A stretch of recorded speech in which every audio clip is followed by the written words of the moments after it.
तो हेलो दोस्तों, कैसे हैं आप? स्वागत है आपका मेरे यूट्यूब चैनल पर। मैं हूं आपका दोस्त के शर्मा एंड मैं हाजिर हूं ये एक नई वीडियो लेके। कई दिन से वीडियो नहीं बनाई क्योंकि मैं इंतज़ार कर रहा था कि अभी लड़कों के मेडिकल चल रहे हैं तो मेडिकल कंप्लीट हो जाए, क्योंकि मुझे वीडियो बनानी थी कि ज्वाइनिंग के टाइम पे हमको क्या क्या साथ में लेके जाना है जिससे कि हमें परेशानी ना हो, वापस ना आना पड़े। तो उसी से रिलेटेड ये वीडियो बना रहा हूँ। तो अभी जिन लोगों के मेडिकल रह गए हैं तो वो एक दो दिन में मेडिकल समाप्त हो जाएंगे और आपकी एक महीने के अंदर अलग अलग जिलों का अलग अलग प्रोसेस रहता है, अलग अलग समय रहता है, जिसकी वेरिफिकेशन जितनी जल्दी आती जाती है आपको कॉल कर दिया जाता है और आपकी ज्वाइनिंग होती जाती है।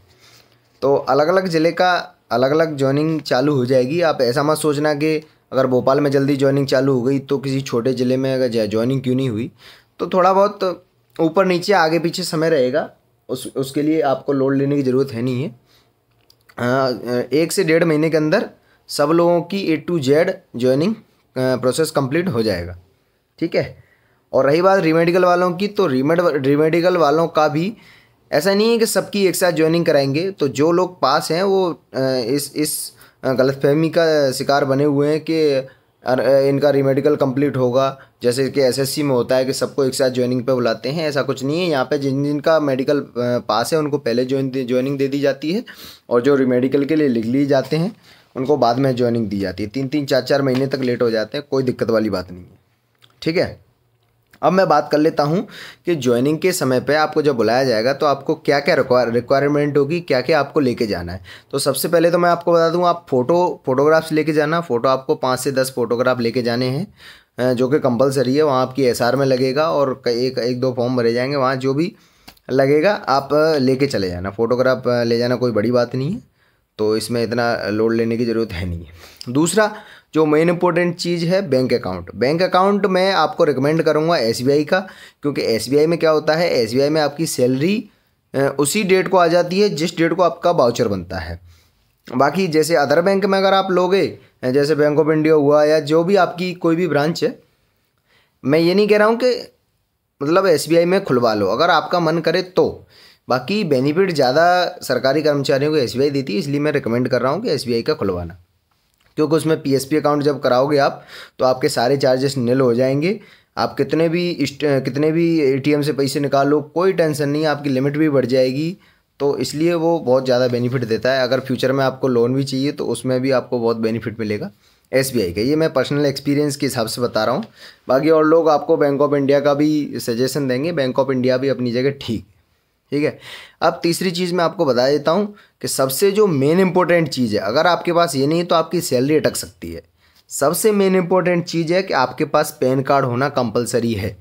पैन कार्ड लेके जाना। कई यूनिट ऐसी रहती हैं कि आपको एक अधिकारी अलॉट कर दिया जाता है, एएसआई लेवल का या सब इंस्पेक्टर लेवल का या हेड कांस्टेबल भी हो सकते हैं, तो वही आपके बैंक से रिलेटेड चीज़ें संभालते हैं। तो उनको आप अपने डॉक्यूमेंट्स करके दे देंगे, एक साथ सबके अकाउंट खुल जाते हैं। तो ऐसा किसी यूनिट में प्रोसेस रहता है। बाकी जिलावल में ज़्यादा ऐसा देखने को मिलता नहीं है, ये सब एसएफ के लिए है जो मैं बता रहा हूँ। जिलावल में तो आपके पास अगर अकाउंट है तो आपको खुद ही जाना पड़ेगा, खुद ही आपको फॉर्म भरना पड़ेगा, खुद ही सब एक प्रान नंबर फॉर्म भरा जाता है, एक यूनिक कोड फॉर्म भरा जाता है, उसके ऊपर 2-2 फोटो लगते हैं। इसलिए मैंने आपको 5 से 10 फोटो के लिए बोला है, क्योंकि आप बार बार घर जा नहीं पाओगे। तो 5 से 10 फोटोग्राफ्स लेके जाना। तो उसके बाद आपका पैन कार्ड इसलिए ज़रूरी है कि अगर पैन कार्ड नहीं होगा तो आपकी सैलरी अटक जाएगी, सैलरी नहीं आएगी, ठीक है। और आधार कार्ड और ये सब तो आपको लेके ही जाना है, इसको तो बताने की ज़रूरत है नहीं है। और एक और इम्पोर्टेंट चीज़ है कि आपको 2 स्टाम्प बनवाने पड़ेंगे, जो कि आपको फ़ोन करेंगे। जो लोग आपको फ़ोन करेंगे वो आपको ये बताएंगे कि आपको 2 स्टाम्प लेके आने हैं, 50-50 के, या अभी पता नहीं, हो सकता है 100-100 के पे बनवाएं। बाकी हम लोगों से तो 50-50 के बनवाए थे। और एक तो उन पे क्या है, घोषणा प्रमाण पत्र होता है वो, जो कि आपको किसी वकील से जाके बनवाना पड़ता है। उसकी बाकायदा नोटरी वोटरी सील सिक्का पता नहीं क्या क्या लगता है। तो एक तो उसमें डॉक्यूमेंट से रिलेटेड होगा आपका, और एक दूसरा आपका कि आपके ऊपर कोई केस तो नहीं है, उससे रिलेटेड होगा। वो सारी चीज़ें आपको बता देंगे, तो कोई बड़ा इशू नहीं है, हो जाएगा, ठीक है।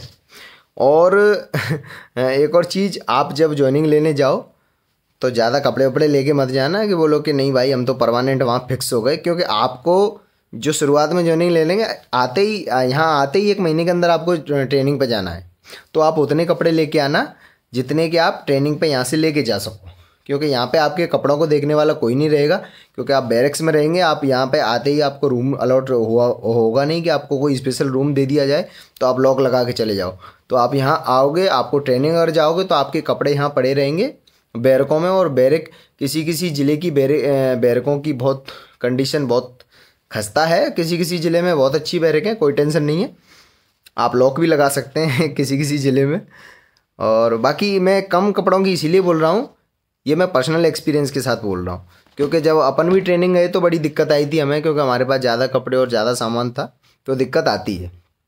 ठीक है, अपना बस ज़रूरतमंद सामान लेके आना, जो 2-4 कपड़े, क्योंकि यहाँ पे आपको फुर्सत मिलने वाली है नहीं है। आते ही आपको ऐसे ऐसे टास्क दिए जाएंगे जिसमें आपको मन भी नहीं करेगा कि आपको कपड़े बहुत अच्छे पहन के रहना है। आप सिर्फ जब घर जाओगे तभी आपको लगेगा कि अच्छे कपड़े पहन के जाएं। बाकी हाँ, वर्दी की टेंशन लेना मत कि आपको घर से ही वर्दी सिलवानी है, कि नहीं नहीं साहब हम जाते ही हमको ज्वाइनिंग तो दे दी जाएगी कि जाते ही हमको साहब बंदूक पकड़ा दी जाएगी और अपन जाएंगे नौकरी करने। तो ऐसा कुछ नहीं होता है, आप वर्दी यहाँ अपनी यूनिट में जाके भी सिलवा सकते हैं, कोई टेंशन वाली बात नहीं है। 10 से 15 दिन का आराम से आपको समय मिलेगा और आप वर्दी सिलवा लेना। और हाँ, आपका जैसे ही प्रान नंबर आ जाता है और आपका यूनिक कोड बन जाता है, तो आपको डिस्ट्रिक्ट फोर्स में डीएफ में आपको 7,000 कुछ पैसे मिलते हैं, और एसएफ में वहीं आपको 8,600 कुछ मिलते हैं, जो कि किट के नाम पे दिए जाते हैं, जिसमें आपकी वर्दी और ये जूते वूते का सब सिस्टम रहता है। लेकिन ये आपको पहले ही खरीद लेना है, ये पैसे आपके बाद में आते हैं, क्योंकि पहले क्या है यूनिट से दिए जाते थे। पहले बता रहा हूँ मैं, 2010 से पहले की बात है या उससे भी पहले की हो सकती है, लेकिन अभी सरकार ने आपको ये फिक्स प्राइस कर दिया है, सरकार आपके खाते में डालती है पैसे, उससे आपको ये सामान सब खरीदना होता है। ठीक है, अब हाँ, और एक और बात, आपको यहाँ रहने करने के लिए आपको पैसे लाना है, जो भी जितने भी आपको पैसे लाने हैं, 10-20 हज़ार 30 हज़ार अपने अपने जेब के ऊपर डिपेंड करता है, क्योंकि आपको यहाँ 2 से 3 महीने 3 महीने तो मिनिमम मान लीजिए, 3 महीने में आपकी तनख्वाह आएगी, क्योंकि आप इधर आओगे, आपको 10-15 दिन यहाँ एडजस्ट होने में लग जाएंगे, फिर आपको फॉर्म भरने की जानकारी दी जाएगी, फिर आप फॉर्म फिल करोगे तो 1 महीने में आपका प्रान नंबर आता है, यूनिक कोड आता है। तो जब यूनिक कोड आ जाएगा और प्रान नंबर आ जाएगा, तब जाके कहीं आपकी सैलरी का प्रोसेस बनेगा और फिर जाके आपकी सैलरी आएगी। तो मतलब 2.5-3 महीने आप मिनिमम मान लीजिए, मिनिमम, मैक्सिमम 6 महीने भी हो सकते हैं, और किसी किसी ज़िले में तो 6 महीने आप लिख के ले लो, मैं उंगलियों पर गिना सकता हूँ, इन ज़िलों में 6 महीने से पहले नहीं आएगी। ठीक है, और हाँ, और एक दो चीज़ और हैं कि किसी की उल्टी सीधी बातों में मत आना, कि क्योंकि कहीं कहीं क्या होता है कि मिठाई के नाम पे, कि इसके नाम पे, कि उसके नाम पे ज्वाइनिंग के समय कभी कोई डिमांड करता है, तो उन सब बातों पे मत ध्यान देना।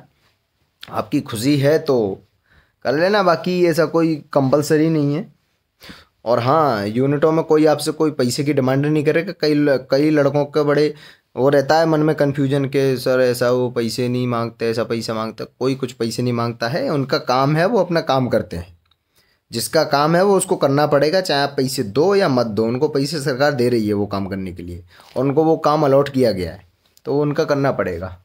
आपको तो जो मैंने चीज़ें बताई हैं, और जो अपने भाई लोग अगर आपको फ़ोन करेंगे ऑफिस से, तो उनके हिसाब से आप जाना और उनसे पूछ लेना कि सर और क्या क्या लाना है। वैसे मेरे हिसाब से 2 लगाएंगे स्टाम्प, 50-50 के लगेंगे या 100 के भी हो सकते हैं।